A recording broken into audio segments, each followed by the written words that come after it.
La metamorfosis de Franz Kafka. Capítulo 3. Aquella grave herida de la cual tardó más de un mes en curar, nadie se atrevió a quitarle la manzana que así quedó empotrada en su carne, como visible testimonio de lo ocurrido. Pareció recordar, incluso al padre, que Gregorio, pese a lo triste y repulsivo de su forma actual, era un miembro de la familia, a quien no se debía tratar como un enemigo, sino por el contrario, guardar todos los respetos, y que era un elemental deber de la familia sobreponerse a la repugnancia y resignarse. Resignarse y nada más. Gregorio, por su parte, aun cuando a causa de su herida había perdido, acaso para siempre, el libre juego de sus movimientos, aun cuando precisaba ahora, cual un anciano impedido, varios interminables minutos para cruzar su habitación, trepar hacia lo alto ya ni pensarlo. Gregorio tuvo en aquella grabación de su estado una compensación que le pareció harto suficiente. Por la tarde, la puerta del comedor en la cual tenía fija la mirada desde 1 o 2 horas antes, la puerta del comedor se abría, y él, echado en su cuarto en tinieblas, invisible para los demás, podía contemplar a toda la familia en torno a la mesa iluminada, y oír sus conversaciones, como quien dice, con aceptación general, o sea, ya de un modo distinto.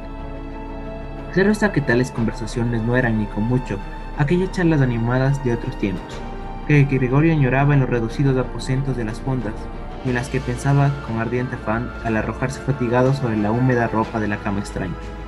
Ahora la mayor parte de las veces, la velada transcurría más bien silenciosa.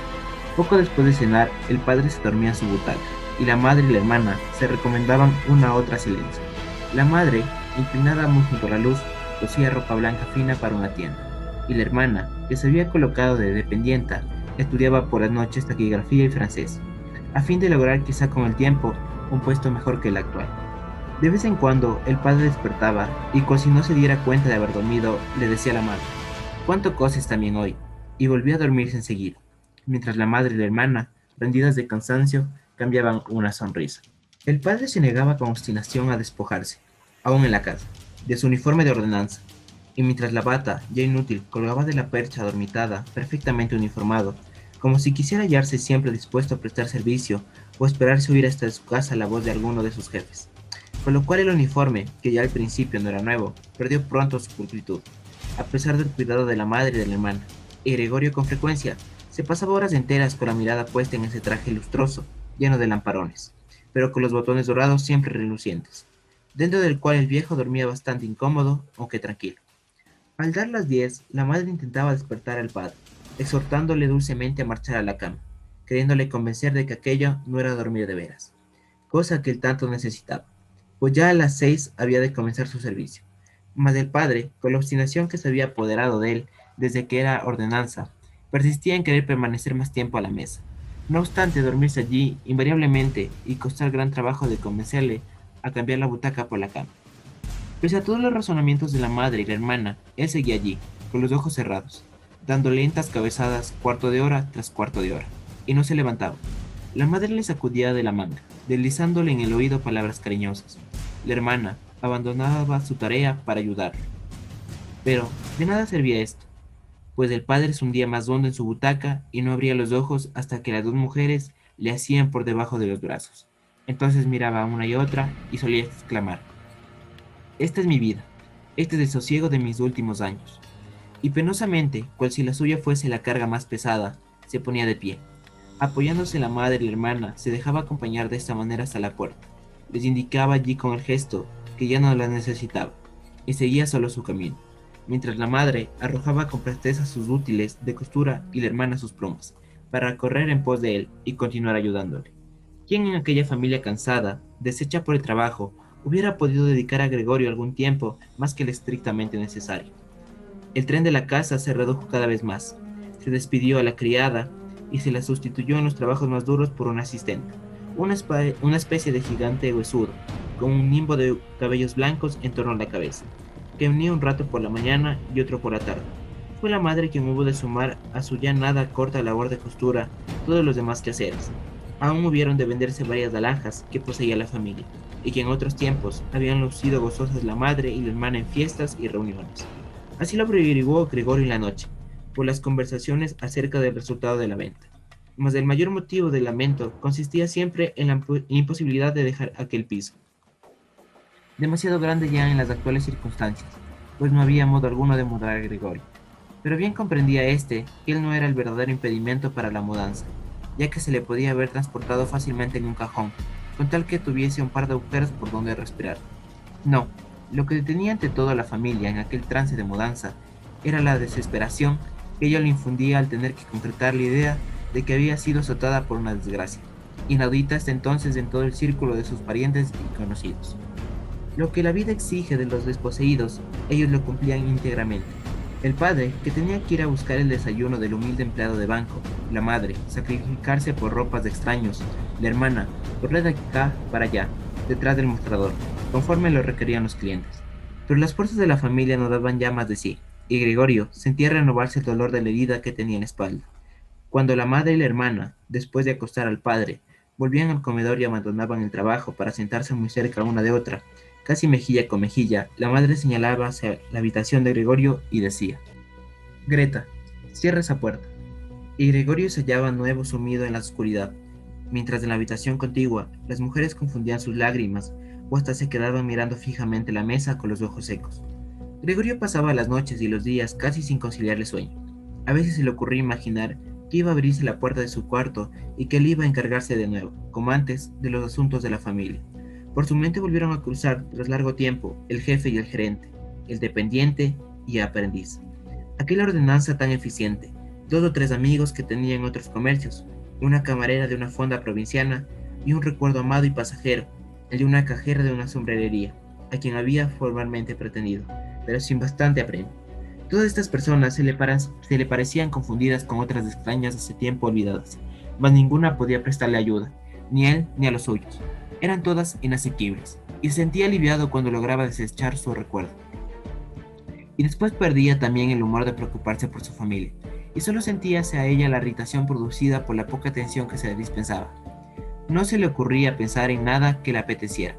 Empero fraguaba planes para llegar hasta la despensa y apoderarse, aunque sin hambre, de lo que en todo caso le pertenecía por derecho.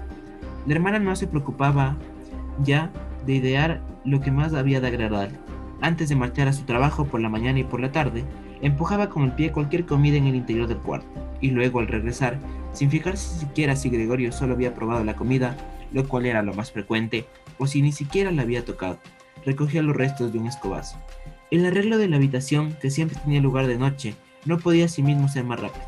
Las paredes estaban cubiertas de mugre, y el polvo y la basura se amontonaban en los rincones. En los primeros tiempos, al entrar la hermana, Gregorio se situaba precisamente en el rincón en que la suciedad le resultaba más notoria. Pero ahora podía haber permanecido allí semanas enteras sin que por eso la hermana se hubiese aplicado más, pues veía la porquería tan bien como él, pero estaba, por lo visto, decidida a alejarla, con una susceptibilidad en ella completamente nueva, pero que se había extendido a toda la familia. No admitía que ninguna otra persona interviniese en el arreglo de la habitación. Un día la madre quiso limpiar a fondo el cuarto de Gregorio, tarea que solo pudo llevar a cabo con varios cubos de agua, y verdad es que la humedad le hizo daño a Gregorio, que ya hacía amargado e inmóvil debajo del sofá. Mas el castigo no se hizo esperar. Apenas hubo advertido la hermana al regresar por la tarde el cambio operado en la habitación, se sintió ofendida en lo más íntimo de su ser.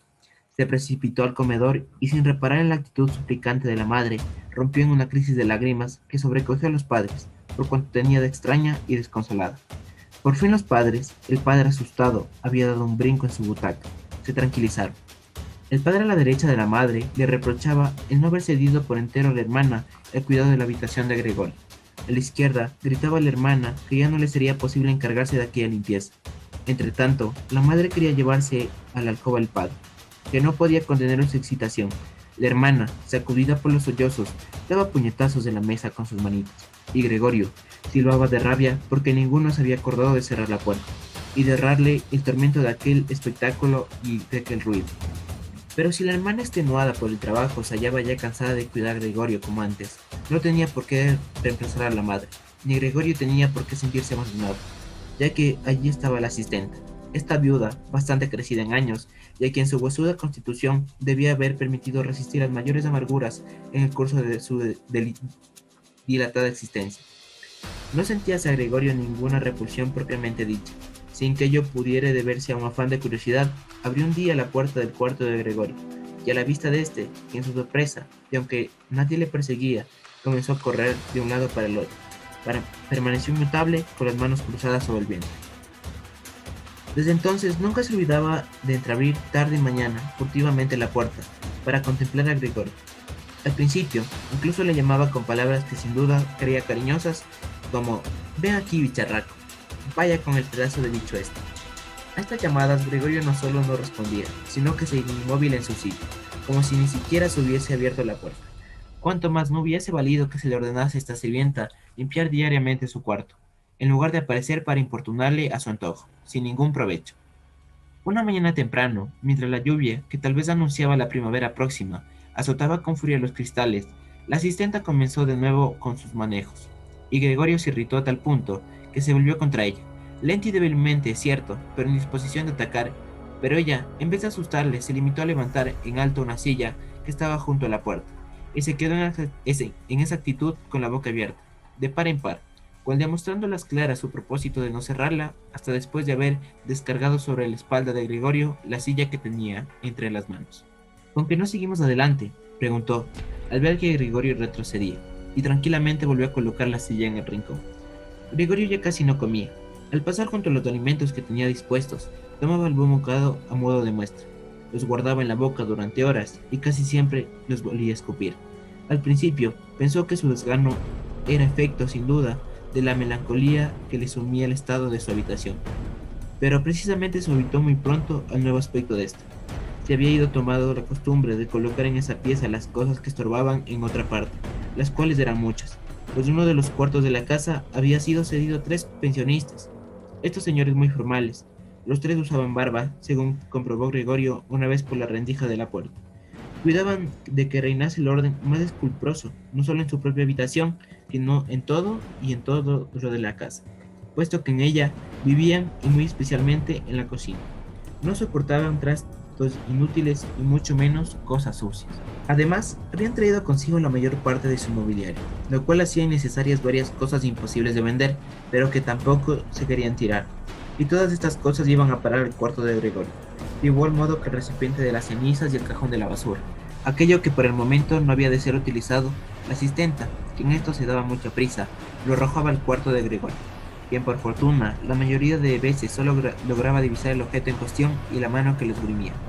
Quizá la asistenta tuviese el propósito de volver en busca de aquellas cosas cuando tuviese tiempo y ocasión, o de tirarlas fuera todas ellas de una vez, pero el hecho es que permanecían allí donde habían sido arrojadas en un principio.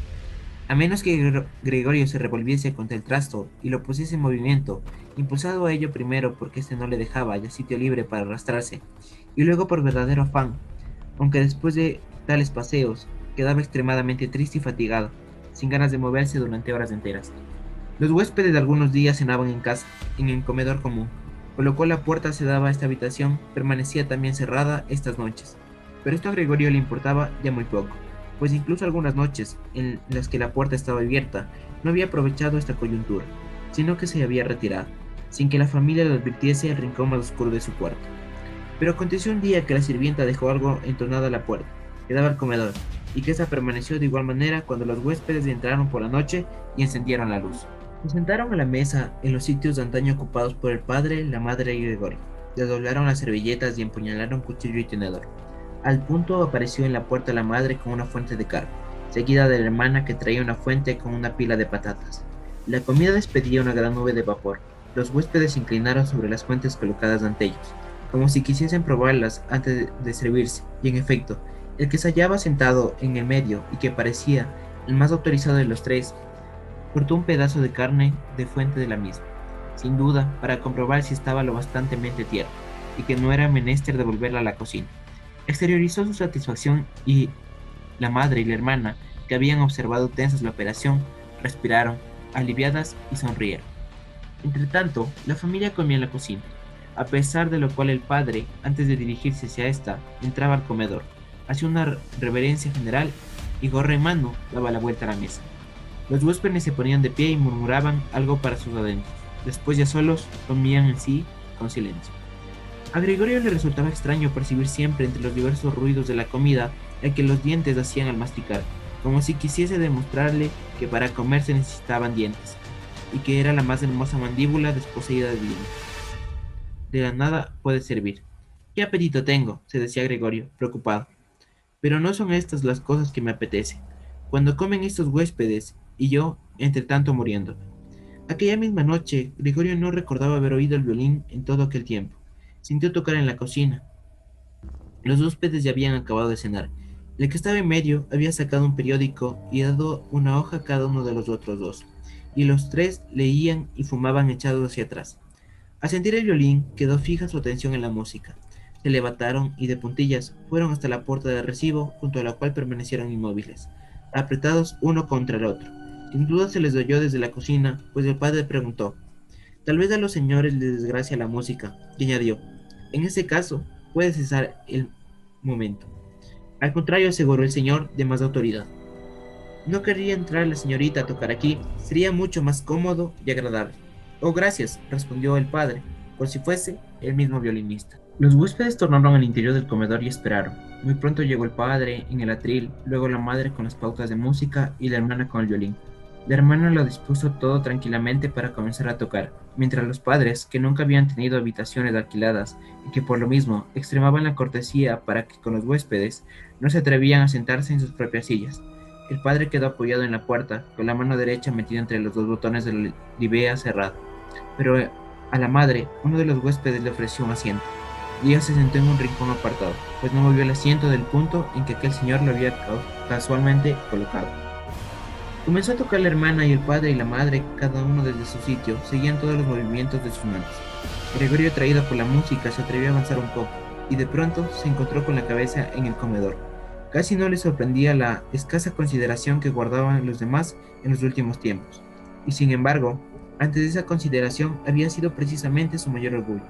Pero ahora, más que nunca, tenía el motivo para ocultarse, pues debido al estado de suciedad de su habitación, cualquier movimiento que hacía levantaba grandes cantidades de polvo en torno suyo, y él mismo estaba cubierto de polvo y arrastraba consigo en la espalda y en los costados hilachas, pelos y restos de comida.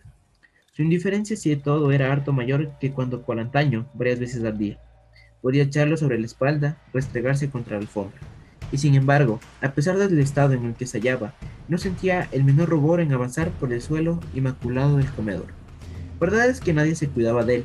La familia estaba completamente absorta por el violín, y los huéspedes que al principio se habían colocado con las manos de los bolsillos del pantalón junto al atril, demasiado cerca de este, con lo cual todos podían ir leyendo las notas y molestaban quizá al hermano.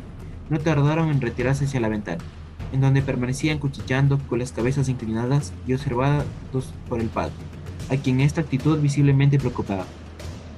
Y es que aquello parecía decir bastante a las claras que su ilusión de oír música selecta, divertida, había sido defraudada, ya que empezaban a cansarse y que solo por cortesía consentían que siguiese molestándoles y turbando su santa tranquilidad. En especial, el modo que todos tenían de echar por la boca o la nariz el humo de sus cigarros, delataba gran nerviosidad. Y empeoró, qué bien tocaba el hermano. Con el rostro ladeado seguía atenta y tristemente leyendo la pauta de música. Gregorio se arrastró otro poco hacia adelante y mantuvo la cabeza pegada al suelo, tratando de encontrar con su mirada la mirada del hermano. ¿Acaso era un animal que la música tanto le impresionaba? Le parecía como si se abriese entre él el camino que había de conducir hasta un alimento desconocido, ardientemente anhelado. Sí, sí, estaba decidido a llegar hasta el hermano, a tirarle de la falda y hacerle comprender de este modo que había de venir a su cuarto con el violín, porque nadie premiaba aquí su música así como él quería hacerlo. En adelante ya no le dejaría salir más de aquel cuarto, al menos en tanto él viviese. Por primera vez había de servirle de algo aquella espantosa forma. Quería poder estar a un tiempo en todas las puertas, pronto a saltar sobre todos los que pretendiesen atacarle. Pero era preciso que la hermana permaneciese junto a él, no a la fuerza, sino voluntariamente. Era preciso que se sentase junto a él en el sofá, que se inclinase hacia él, y entonces le confiara al oído que había tenido firme intención de enviarla al conservatorio, y que de no haber sobrevenido la desgracia en las pasadas navidades, pues las navidades ya habían pasado, ¿no? Así lo hubiese declarado a todos, sin cuidarse de ninguna objeción en contra. Y al oír esta explicación la hermana, conmovida, rompería a llorar, y Gregorio se alzaría hasta sus hombros y la besaría en el cuello, que desde que iba a la tienda llevaba desnudo sin cinta ni cuello. Señora Samsa, dijo de pronto al padre el señor que parecía ser el más autorizado. y sin desperdiciar ninguna palabra más, mostró al padre, extendiendo el índice en aquella dirección, a Gregorio, que iba lentamente avanzando. El violín enmudeció al punto, y el señor, que parecía ser el más autorizado, sonrió a sus amigos, sacudiendo la cabeza, y tornó a mirar a Gregorio. Al padre le pareció lo más urgente, en lugar de arrojar de allí a Gregorio, tranquilizar a los huéspedes, los cuales no se mostraban en absoluto intranquilos, y parecían divertirse más con la aparición de Gregorio que con el violín. Se precipitó hacia ellos y, extendiendo los brazos, quiso empujarlos hacia su habitación, a la vez que les ocultaba con su cuerpo la vista de Gregorio. Ellos entonces no disimularon su enojo, aunque no era posible saber si este obedecía la actitud del padre o al enterarse en aquel momento de que habían convivido sin sospecharlo con un ser de aquella índole. Pidieron explicaciones al padre, alzaron a subir los brazos al cielo, se pellizcaron la barba con gesto inquieto y no retrocedieron, sino con mucha lentitud, hasta su habitación. Mientras el hermano había logrado sobreponerse a la impresión que hubo de causarle en un principio el verse bruscamente interrumpida, se quedó un rato con los brazos caídos, sujetando con indolencia el arco y el violín, y la mirada fija en el pentagrama, como si todavía tocase, y de pronto estalló. Le plantó el instrumento en los brazos a la madre, que seguía sentada en su butaca, medio ahogada por el dificultoso trabajo de sus pulmones, y se precipitó al cuarto contiguo, al que los huéspedes, empujados por el padre, se iban acercando ya más rápidamente. Con gran destreza apartó e hizo volar por lo alto mantas y almohadas, y aun antes que los señores penetrasen en su habitación, ya había terminado de arreglarle las camas y se habían escabullido. El padre se hallaba a tal punto dominado por su obstinación que se olvidaba hasta del más elemental respeto debido a los huéspedes, y los seguía empujando frenéticamente, hasta que ya en el umbral, el que parecía ser el más autorizado de los tres dio una patada en el suelo, y con voz tonante le detuvo con las siguientes palabras: «Comunico a ustedes», y alzó la mano al decir esto, y buscaba con la mirada también a la madre y a la hermana. «Comunico a ustedes que, en vista de las repugnantes circunstancias que en esta casa y familia ocurren», y al llegar allí, escupió con fuerza al suelo, «en este mismo momento me despido. Claro está que no he de pagar lo más mínimo por los días que aquí he vivido. Antes, al contrario, meditaré si he de exigir a usted alguna indemnización, la cual, no lo dude, sería muy fácil de justificar». Calló y miró en torno suyo, como esperando algo. Y en efecto, sus dos amigos corroboraron al punto lo dicho, añadiendo por su cuenta: «También nosotros nos despedimos al instante», tras de lo cual, el que parecía ser el más autorizado de los tres, agarró el picaporte y cerró la puerta de un golpe. El padre, con paso vacilante, tanteando con las manos, se dirigió hasta su butaca y se dejó caer en ella. Parecía disponerse a echar su acostumbrado sueñecillo de todas las noches, pero la profunda inclinación de su cabeza, caída como sin peso, demostraba que no dormía. Durante todo este tiempo, Gregorio había permanecido callado, inmóvil, en el mismo sitio en que lo habían sorprendido los huéspedes. El desencanto causado por el fracaso de su plan, y tal vez también la debilidad producida por el hambre, le hacían imposible el menor movimiento. No sin razón temía ver cenirse dentro de muy poco sobre sí una tormenta general, ni esperaba, ni siquiera se sobresaltó con el ruido del violín, escurrido del regazo de la madre bajo el impulso de temblor de sus dedos. «Queridos padres», dijo la hermana, dando a modo de introducción un fuerte palmazo sobre la mesa, «esto no puede continuar así. Si vosotros no lo comprendéis, yo me doy cuenta de ello. Ante este monstruo no quiero ni siquiera pronunciar el nombre de mi hermano, y por consiguiente solo diré esto: es forzoso intentar liberarnos de él. Hemos hecho cuanto era humanamente posible para cuidarle y tolerarle, y no creo que nadie pueda, por lo tanto, hacernos el más leve reproche». «Ella tiene 1000 veces razón», dijo para sí entonces el padre. La madre, que aún no podía respirar a sus anchas, comenzó a toser sordamente, con la mano en el pecho y los ojos extraviados como una loca. La hermana corrió hacia ella y le sostuvo la frente. Al padre, las palabras de la hermana parecieron inducirle a concretar algo más su pensamiento. Se había incorporado en la butaca, jugaba con su gorra de ordenanza por entre los platos que aún quedaban sobre la mesa de la comida de los huéspedes, y de cuando en cuando dirigía una mirada hacia el silencioso Gregorio. «Es preciso que intentemos deshacernos de esto», repitió por último la hermana al padre, pues la madre con su tos no podía oír nada. «Esto acabará matándonos a los dos, lo estoy viendo. Cuando hay que trabajar lo que nosotros trabajamos, no es posible sufrir. Además de en casa estos tormentos, yo tampoco puedo más». Y rompió a llorar con tal fuerza que sus lágrimas cayeron sobre el rostro de la madre, que se las limpió mecánicamente con los ojos. «Hija mía», dijo entonces el padre con pasión y sorprendentemente lucidez. ¿Y qué debemos hacer, pues? Pero la hermana se limitó a encogerse de hombros, como para demostrar la perplejidad que se había apoderado de ella, mientras lloraba y tan gran contraste hacía con su interior decisión. Ni siquiera él nos comprendiese, insistió el padre cerrando los ojos, como para dar a entender que él también se hallaba convencido de lo imposible de esta suposición. Tal vez pudiese entonces llegar a un acuerdo con él, pero en estas condiciones es preciso que se vaya, dijo la hermana. Este es el único medio, padre. Basta que procures desechar la idea de que se trata de Gregorio. El haberlo creído durante tanto tiempo es en realidad el origen de nuestra desgracia. ¿Cómo puede ser esto, Gregorio? Que si fuese, ya hace tiempo que hubiese comprendido que no es posible que seres humanos vivan en comunidad con semejante bicho, y al mismo tiempo se le habría ocurrido marcharse. Habríamos perdido al hermano, pero podríamos seguir viviendo y su memoria perduraría eternamente entre nosotros. Mientras que sí, ese animal nos persigue, echa a los huéspedes y muestra por lo claro que quiere apoderarse de toda la casa y dejarnos en la calle. Mira, padre, te puedo gritar de repente. Ya empieza otra vez. Y con un terror que a Gregorio le pareció incomprensible, la hermana abandonó incluso a la madre, se apartó de la butaca, por si preferiría sacrificar a la madre que permanecer en las proximidades de Gregorio, y corrió a refugiarse detrás del padre, el cual, excitado a su vez por esta actitud suya, se puso también de pie, extendiendo los brazos ante la hermana en ademán de protegerla. Pero la cosa es que a Gregorio no se le había ocurrido en absoluto querer asustar a nadie, ni mucho menos a su hermana. Lo único que había hecho era empezar a dar la vuelta para poder volver a su habitación. Y esto fue sin duda lo que sobrecogió a los demás, pues a causa de su estado doliente tenía para realizar aquel difícil movimiento que ayudarse con la cabeza, levantándola y volviéndola a apoyar en el suelo varias veces. Se detuvo y miró en torno suyo. Parecía haber sido adivinada su buena intención. Aquello solo había sido un susto momentáneo. Ahora todos le contemplaban tristes y pensativos. La madre estaba en la butaca, con las piernas extendidas entre sí, muy juntas una contra otra, y los ojos semicerrados de cansancio. El padre y la hermana se hallaban sentados uno al lado del otro, y la hermana rodeaba con su brazo el cuello del padre. Bueno, tal vez yo pueda moverme, pensó Gregorio, comenzando de nuevo su penoso esfuerzo.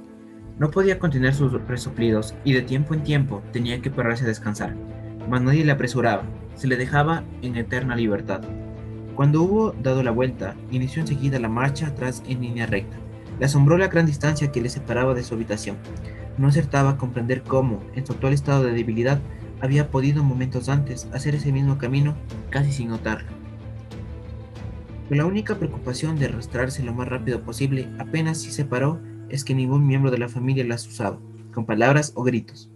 Al llegar al umbral volvió, empeoró la cabeza, aunque solo a medias, pues sentía cierta rigidez en el cuello, y pudo ver que nada había cambiado a su espalda. Únicamente la hermana se había puesto de pie, y su última mirada fue para la madre, que por fin se había quedado dormida. No bien hubo entrado en su habitación, sintió que la puerta se cerraba con rapidez y que echaban el pestillo y la llave. El brusco ruido que esto produjo le asustó de tal modo que las patas se le doblaron. La hermana era quien tenía tanta prisa. Había permanecido de pie como acechando el momento de poder precipitarse a encerrarlo. Gregorio no lo había sentido acercarse. Por fin, exclamó ella dirigiéndose a los padres, al tiempo que daba vuelta la llave en la cerradura. ¿Y ahora? Se preguntó Gregorio mirando en torno suyo en la oscuridad. Muy pronto hubo de convencerse de que le era en absoluto imposible moverse. Esto no le asombró, antes lo contrario. No le parecía natural haber podido avanzar cual lo hacía hasta entonces, con aquellas patitas tan delgadas.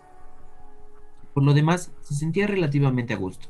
Cierto es que todo el cuerpo le dolía, pero le parecía como si estos dolores se fuesen debilitando más, y pensaba que por último acabaría.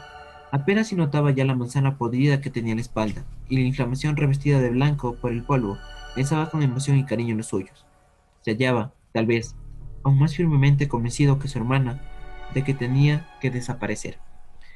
Y en tal estado de apacible meditación e insensibilidad permaneció hasta que el reloj de la iglesia dio las 3 de la madrugada.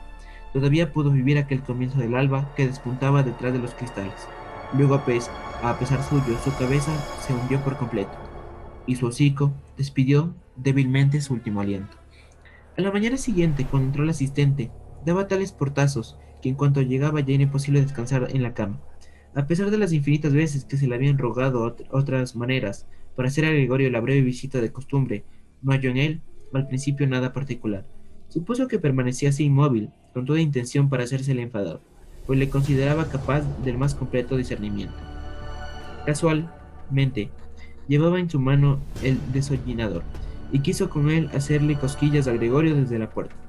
Al ver que tampoco con esto lograba nada, se irritó a su vez. Empezó a pincharle, y tan solo después que lo hubo empujado sin encontrar ninguna resistencia, se fijó en él, y percatándose al punto de lo sucedido, abrió los ojos de modo desmesurado y dejó escapar un silbido de sorpresa. Mas no se detuvo mucho tiempo, sino que abriendo bruscamente la puerta de la alcoba, lanzó a voz en grito en la oscuridad: Miren ustedes, ha reventado. Y lo tienen, lo que se dice, ha reventado. El señor y la señora Sansa se incorporaron en el lecho matrimonial. Les costó gran trabajo sobreponerse al susto y tardaron bastante en comprender lo que de tal modo les anunciaba el asistente. Pero una vez comprendido esto, bajaron sin demora de la cama, cada uno por su lado y con la mayor rapidez posible. El señor Sansa se echó la colcha por los hombros. La señora Sansa iba solo cubierta por su camisón de dormir, y en este aspecto penetraron en la habitación de Gregorio. Mientras había abierto también la puerta del comedor en donde dormía Greta desde la llegada de los huéspedes, Greta estaba de todo vestida, como si no hubiese dormido en toda la noche, cosa que parecía confirmar la palidez de su rostro. ¿Muerto?, dijo la señora Sansa, mirando interrogativamente al asistente. No obstante, poderlo comprobar todo por sí misma e incluso averiguarlo sin necesidad de comprobación alguna. Esto es lo que digo, contestó la asistente, empujando todavía un buen trecho con el escobón el cadáver de Gregorio, como para probar la veracidad de sus palabras. La señora Sansa hizo un movimiento como para detenerla, pero no la detuvo. Bueno, dijo el señor Sansa, ahora podemos dar gracias a Dios. Se santiguó y las tres mujeres le imitaron. Greta no apartaba la vista del cadáver. Mirad, qué delgado estaba, dijo. Verdad es que hacía ya tiempo que no probaba bocado. Así como entraban las comidas, así se las volvía a llevar. El cuerpo de Gregorio parecía en efecto completamente plano y seco. De esto solo se percataron ahora, porque ya no los sostenían sus patitas, y ninguna cosa distraía su mirada. Greta, vente un ratito con nosotros, dijo la señora Sansa, sonriendo de manera melancólica. Y Greta, sin dejar de volverse a mirar hacia el cadáver, siguió a sus padres de la alcoba. La asistente cerró la puerta y abrió la ventana de par en par. Era todavía muy temprano, pero el aire tenía ya, en su frescor, cierta tibieza. Se estaba ya a fines de marzo. Los tres huéspedes salieron de su habitación y buscaron con la vista su desayuno.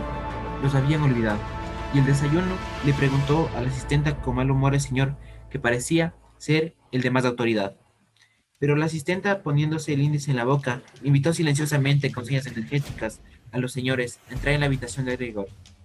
Entraron pues, y allí estuvieron, en el cuarto inundado de claridad, en torno al cadáver de Gregorio, con expresión desdeñosa y las manos hundidas en los bolsillos de sus algo traídos chaquetones. Entonces abrió la puerta de la alcoba y apareció el señor Sansa, enfundado en su librea, llevando de un brazo a su mujer y del otro a su hija. Todos tenían trazas de haber llorado algo, y Greta ocultaba de cuando en cuando el rostro contra el brazo del padre. Abandonen ustedes en el acto mi casa, dijo el señor Sansa, señalando la puerta, pero sin soltar a las mujeres. ¿Qué pretende usted dar a entender con esto?, le preguntó el más autorizado de los señores, algo desconcertado y sonriendo dulzosamente. Los otros dos tenían las manos cruzadas en la espalda, y se las frotaban sin cesar una contra la otra, cual si esperasen gozosos de una pelea cuyo resultado había de serles favorable. Pretendo dar a entender exactamente lo que dijo, contestó el señor Sansa, avanzando con sus dos acompañantes en una sola línea hacia el huésped. Este permaneció un momento callado y tranquilo, con la mirada fija en el suelo, cual si sus pensamientos se fuesen organizando en una nueva disposición dentro de su cabeza. En ese caso nos vamos, dijo por fin, mirando al señor Sansa, como si una fuerza repentina le impulsase a pedir la autorización incluso para esto. El señor Sansa se contestó con abrir mucho los ojos, inclinar repetidas veces breve y afirmativamente la cabeza. Tras de esto, el huésped se encaminó con grandes pasos hacia el vestíbulo. Hacía ya un ratito que sus dos compañeros escuchaban, sin frotarse las manos, y ahora salieron pisándole los talones y dando brincos, como si temiesen que el señor Sansa llegase antes que ellos al recibo y se interpusiese entre ellos y su guía. Una vez en el recibo, los tres cogieron sus respectivos bastones del paragüero, se inclinaron en silencio y abandonaron la casa.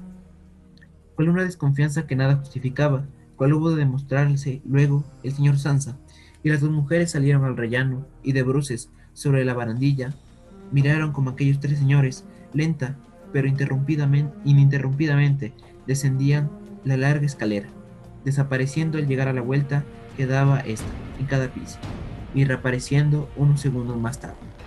A medida que iban bajando, decrecía el interés que hacia ellos sentía la familia Sansa, y al cruzarse con ellos primero y seguía subiendo después, el repartidor de una carnicería que sostenía orgullosamente su cesto en la cabeza, el señor Sansa y las mujeres abandonaron la barandilla, y aliviados de un verdadero peso, entraron de nuevo a la casa.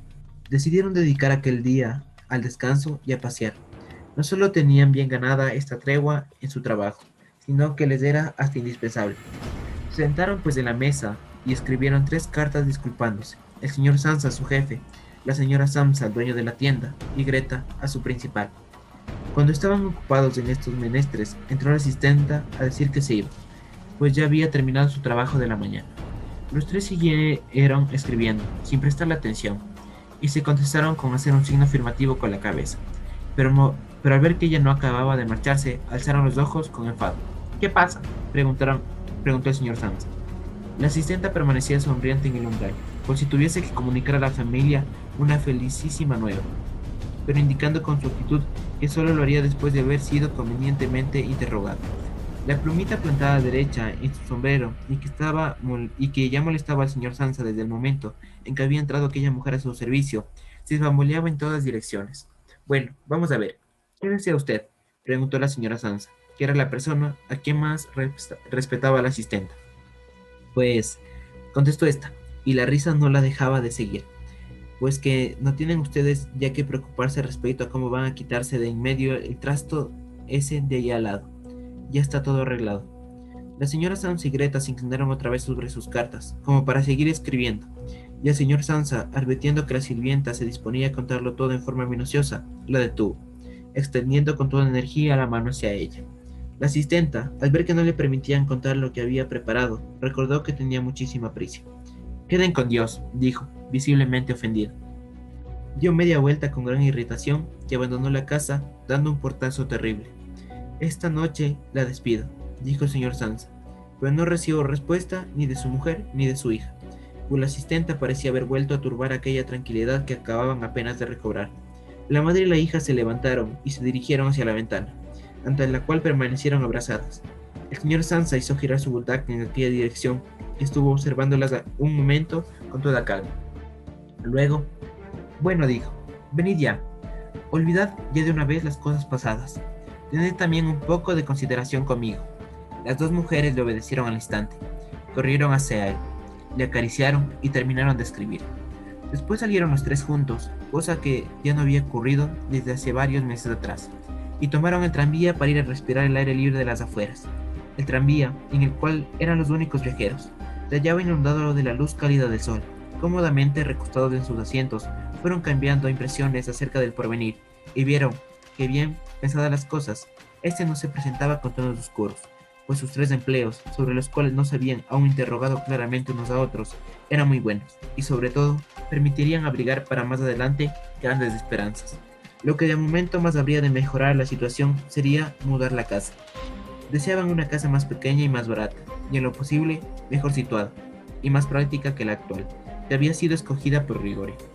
Y mientras así departían, se percataron casi simultáneamente el señor y la señora Sansa de que su hija, que pese a todos los ciudadanos perdiera el color de los últimos tiempos, se había desarrollado y convertido en una linda muchacha llena de vida, sin cruzar ya palabra, entendiéndose casi instintivamente y con las miradas, se dirigieron uno a otro, que ya era hora de encontrarle un buen marido. Y cuando al llegar al término del viaje, la hija se levantó la primera y estiró sus formas juveniles. Pareció cual si confirmase con ello los nuevos sueños y sanas intenciones de los padres. Fin.